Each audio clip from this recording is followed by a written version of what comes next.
बात 22 जनवरी 2013 7 बजे सुबह की है। पूजा अपने बड़े भाई रोहित के साथ घर से स्कूल के लिए निकलती है। उस दिन उसकी दादी ने रोहित को 10 रुपए देकर कहा था कि तुम दोनों 5-5 रुपए की आइसक्रीम खा लेना।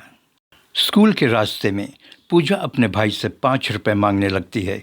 10 रुपए की नोट होने की वजह से पूजा का भाई उसे 5 रुपए दे नहीं सका और कहते हुए आगे बढ़ गया कि शाम को स्कूल छूटने के बाद हम दोनों आइसक्रीम खाएंगे। पूजा की उम्र उस समय मात्र 7 साल की थी। बच्चे आमतौर पर ज़िद्दी होते हैं। उस दिन पूजा ने भी ज़िद कर ली और वहीं ज़मीन पर बैठ गई और उसका भाई स्कूल की ओर आगे बढ़ता चला गया। लेकिन दो आंखें पूजा को बड़ी शिद्दत से देख रही थीं। आप सलाम हिंदुस्तान देख रहे हैं। आपको बता दें कि मिस्टर राजेंद्र ढोंढू भोंसले उस समय सब इंस्पेक्टर हुआ करते थे, जिनकी 2010 में डीएन नगर के पुलिस थाने में पोस्टिंग हुई थी। राजेंद्र ढोंढू भोंसले लापता बच्चों की खोज में काफ़ी माहिर माने जाते थे। उनके लाइफ टाइम में करीब 165 बच्चों की गुमशुदगी के केसेस अलग अलग थानों में उनकी पोस्टिंग के दौरान आए और उन्होंने सभी 165 केसेस सॉल्व कर दिए थे। उन्होंने सभी 165 बच्चों को ढूंढ निकाला था। अचानक देर शाम को, दिन था 22 जनवरी 2013। कुछ लोग डीएन नगर पुलिस स्टेशन में पहुंचते हैं और अपनी बेटी की गुमशुदगी की रिपोर्ट दर्ज करवाते हैं।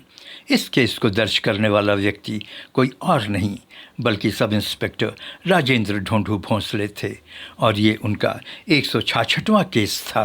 लापता बच्चों को ढूंढ निकालने में माहिर भोंसले साहब ने फ़ौरन अपने थाना इंचार्ज के सुपरविजन में एक टीम गठित की और लग गए उस लड़की को ढूंढने में। उन्होंने चप्पा चप्पा छान मारा, गली गली भटके और आसपास के कितने ही घरों के दरवाजे खटखटा डाले, लेकिन वो उस लड़की को ढूंढने में कामयाब नहीं हो सके और कई साल गुजर गए। 2015 में पुलिस महकमे से भोंसले साहब रिटायर भी हो गए, लेकिन उस गुमशुदा लड़की की फ़ोटो वो अपनी शर्ट की जेब में कभी रखना नहीं भूले, इस उम्मीद में कि कभी न कभी तो उनका 166वां केस सॉल्व होगा। वो आंखें पूजा की तरफ आगे बढ़ती हैं। ज़मीन पर बैठी पूजा को उसने उठाया, उससे कहा, आओ बेटा, आइसक्रीम मैं तुम्हें दिलाता हूँ। 7 साल की पूजा, जिसे समझ कम थी, आइसक्रीम के चक्कर में उस आदमी के साथ चल पड़ती है। इस आदमी का नाम हैरी डिसूज़ा था।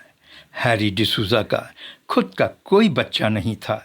बच्चे की चाह में उसने किडनैपिंग जैसा गुनाह कर दिया। पूजा के स्कूल न पहुंचने पर उसका भाई रोहित भागा भागा घर पहुंचा। उस समय करीब सुबह के 9:30 बज रहे थे। घर के सभी लोग पूजा को ढूंढने लगे। घर के आसपास के सारे इलाके, सारी गलियों को लोगों ने छान मारा, लेकिन पूजा का कोई पता नहीं चला। थक हार कर पूजा के माँ बाप और उसके चाचा विनोद शाम को 9 बजे डीएन नगर के पुलिस स्टेशन पहुंचे और पुलिस इंस्पेक्टर राजेंद्र ढोंढू भोंसले को पूरी कहानी सुनाई और पूजा के गुमशुदगी की रिपोर्ट दर्ज करवाई। हैरी डिसूज़ा के शादी के कई साल हो गए थे, लेकिन उनको कोई बच्चा नहीं हुआ था। अक्सर उसकी वाइफ सोनी उसको बच्चे के लिए काफ़ी तंग किया करती थी, घंटों रोया करती थी। 22 जनवरी 2013 को सुबह ही सुबह सोनी बच्चा न होने को लेकर घर में तांडव मचा रखा था।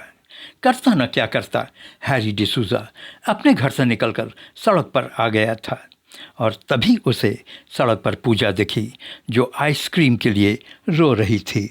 परेशान सी हालत में हैरी के दिमाग में एक शैतानी हरकत ने जन्म लिया और उसने उस छोटी सी बच्ची को आइसक्रीम का लालच देकर उसको अपने साथ लेकर चल पड़ा और उसने किडनैपिंग जैसा गुनाह कर दिया। पूजा अगवा हो चुकी थी। पुलिस ने उसे ढूंढने के लिए अपना जाल बिछाना शुरू किया। कई जगह और उस इलाके के कई घरों में छापे मारना शुरू किया। डिसूज़ा डर गया। वह फ़ौरन मुंबई छोड़कर हाजी मलंग पहुंचा। पूजा बहुत डर गई थी और डर हैरी डिसूज़ा को भी सता रहा था। उसे डर था कि कहीं पूजा अपना मुंह न खोल दे। डिसूजा ने पूजा को डराया कि अगर उसने किसी से कुछ भी कहा तो वो उसे हाजी मलंग की पहाड़ी से नीचे ढकेल देगा।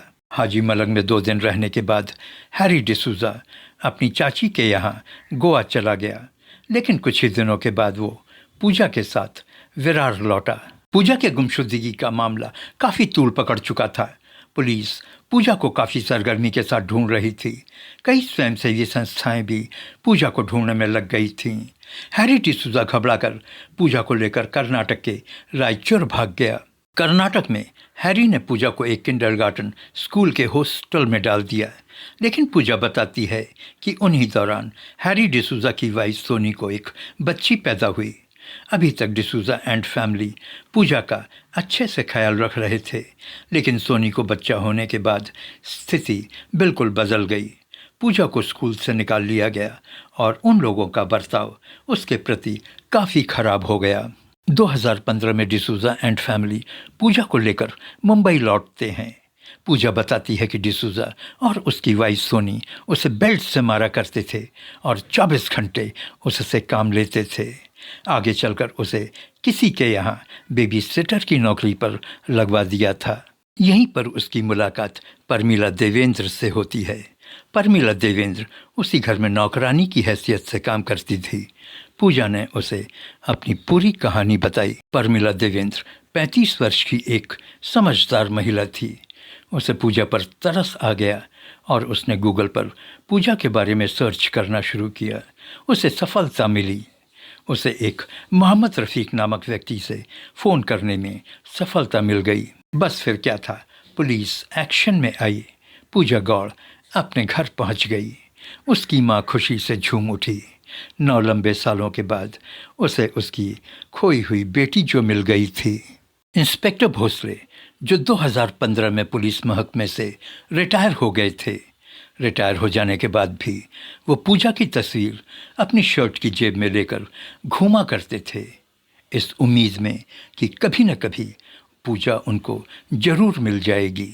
कुल 166 बच्चों की गुमशुदगी के केसेस में 165 केसेस उन्होंने सॉल्व कर लिए थे, लेकिन 166वां केस सॉल्व न होने की वजह से उनके कैरियर में एक सफ़ेद शर्ट पर यह केस एक काले धब्बे की तरह बनकर रह गया था। पूजा का मिल जाना उनके लिए भी कोई कम खुशी की बात नहीं थी। वो भी खुशी से झूम उठे थे।